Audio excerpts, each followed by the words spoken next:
2 decades before Nicola Gobbo, or X, came to national prominence as a Melbourne barrister-turned-super snitch on her gangland clientele. She was involved in an infamous political hoax.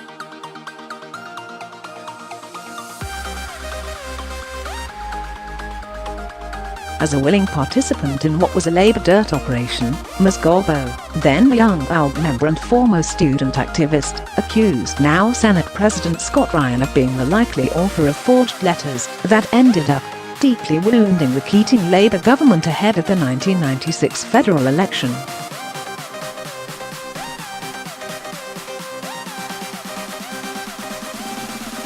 It was a scurrilous claim to make against the 22-year-old Scott Ryan, then a University of Melbourne student.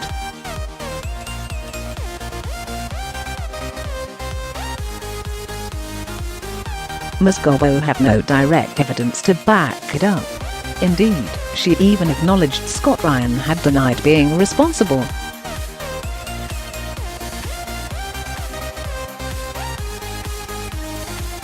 Nevertheless, she signed the statutory declaration to federal police pointing the finger at Mr Ryan, a statutory declaration used by the ALB National Secretariat to throw mud at the Liberals and one that saw reporters, including this correspondent, tearing across Melbourne in the pre-election frenzy to track down Ms Gobbo, Mr Ryan and others.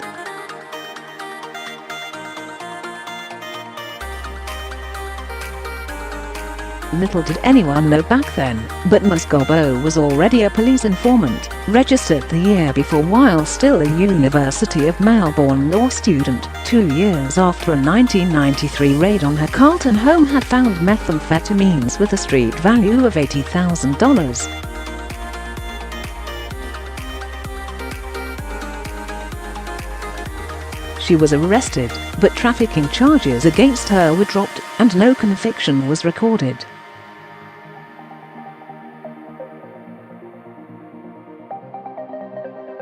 Instead, she received a good behaviour bond for drug use and possession.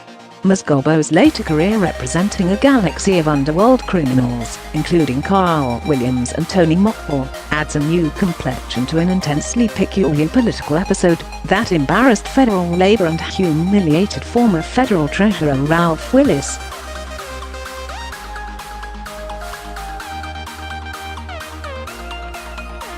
It all began shortly before 4 p.m. on February the 28th, 1996, 3 days before the federal election, when Mr Willis called a press conference in Parliament House's Blue Room.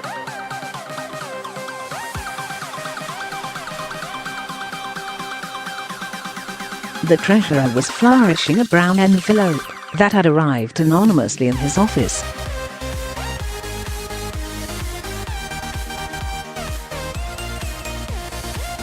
Inside were 2 letters, one stamped protected, the other stamped secret, suggesting then opposition leader John Howard planned to slash federal payments to the states by 15% should he become Prime Minister.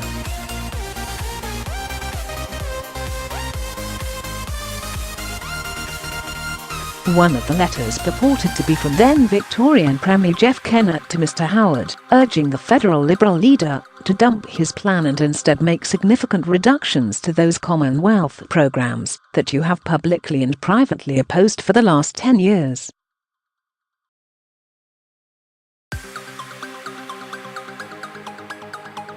Instead, he launched a full assault on Mr Howard and the opposition, saying it was clear that the federal Liberal Party is not just lying to Jeff Kennett about their secret agenda, they're lying to the whole of Australia.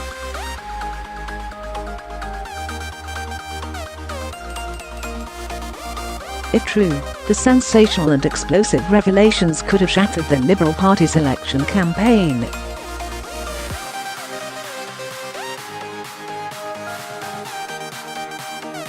The Liberals were ahead in the polls and Mr Howard was poised to end 11.5 years of Labour rule.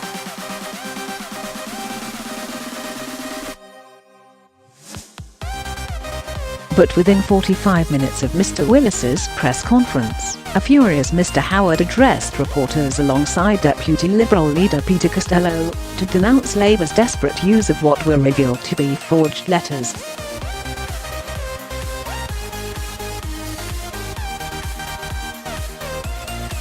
Mr Howard said he had just spoken to Mr Kennett, who had told him they're fake letters used an old letterhead, an outdated telephone number as well as a telex number, rather than a fax number, and what he called an internet number.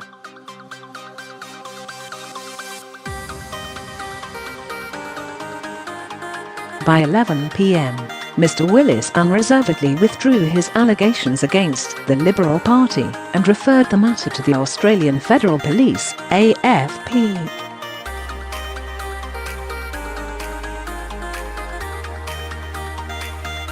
The next morning, Mr Kennett went on Melbourne radio, saying the fraudster must be someone who worked in Mr Willis's office.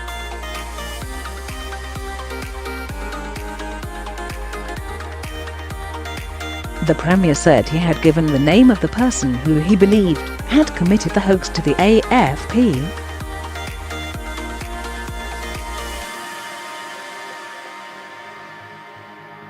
Mr Willis immediately rejected this claim, saying it was he who'd been the victim of an extremely elaborate hoax perpetrated by someone who was no friend of mine or the Labour Party.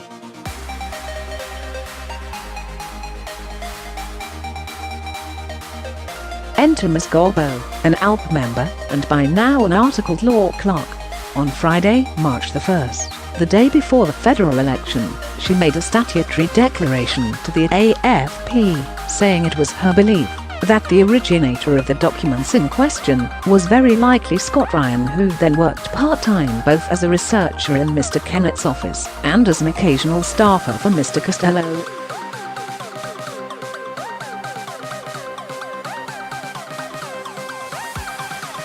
She had reached this conclusion after talking to him the day before, encouraged to do so by an old National Union of Students mate based in Sydney who had called her saying he'd heard rumours about Mr Ryan's involvement and wanted her help to stack it up.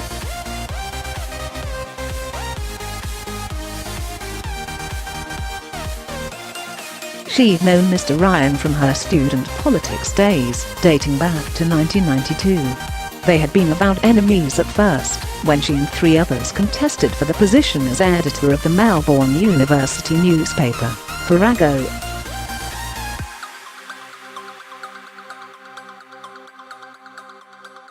But they developed a friendly relationship based on our joint interest in working on campus against elements of the extreme left.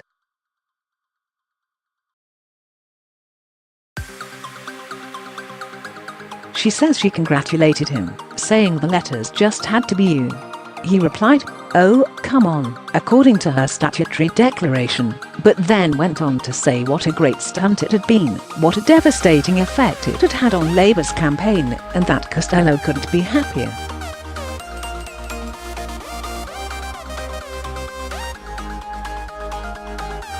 He told her Mr Willis had been stupid to believe the letters were real, because anyone could have forged them.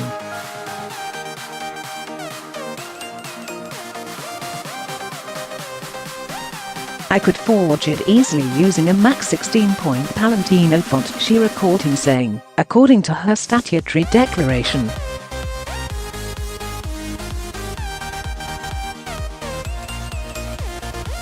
But she said Mr Ryan denied being responsible for the letters. Despite this denial, Ms Gobbo said she believed his comments point strongly to his authorship of the letters.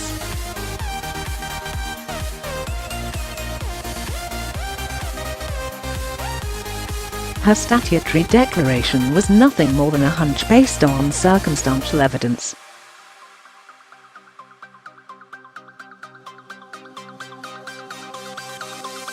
In the fevered pitch of election eve, the ALP National Secretariat released a media release stating its hope that the statutory declaration would assist the police investigation to put at rest once and for all the outrageous allegation made by Mr Kennett yesterday that the author of the letters was in fact someone on the staff of the Treasurer.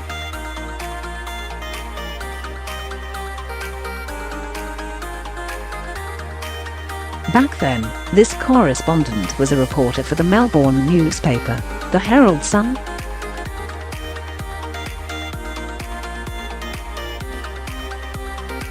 I'd been assigned to track down Ms Gobbo and Mr Ryan. The details of her statutory declaration had been quickly leaked, and not by the AFP.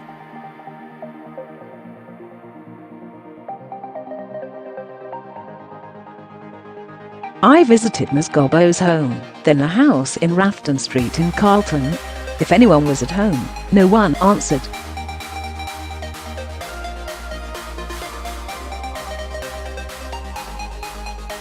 A call to her childhood home in the leafy eastern suburb of Kew wasn't helpful either.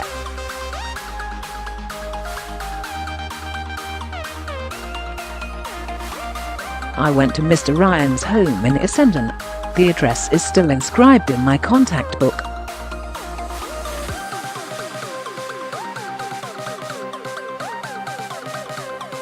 I explained I was from the Herald Sun and wanted to talk to her son. She smiled warmly and said she'd go get him.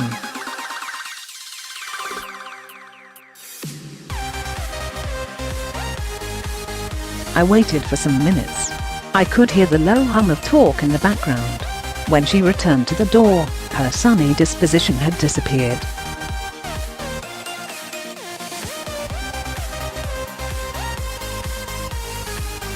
"Thank you, but Scott won't be speaking," she said, before firmly shutting the door.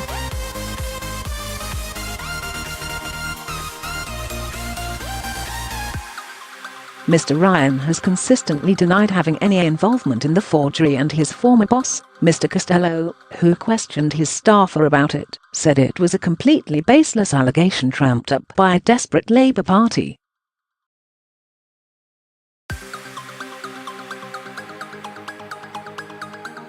Exactly 23 years later, with his accuser's identity now known, it is hard not to firmly conclude that Mr Ryan had been caught up in a cack-handed and amateur political smear.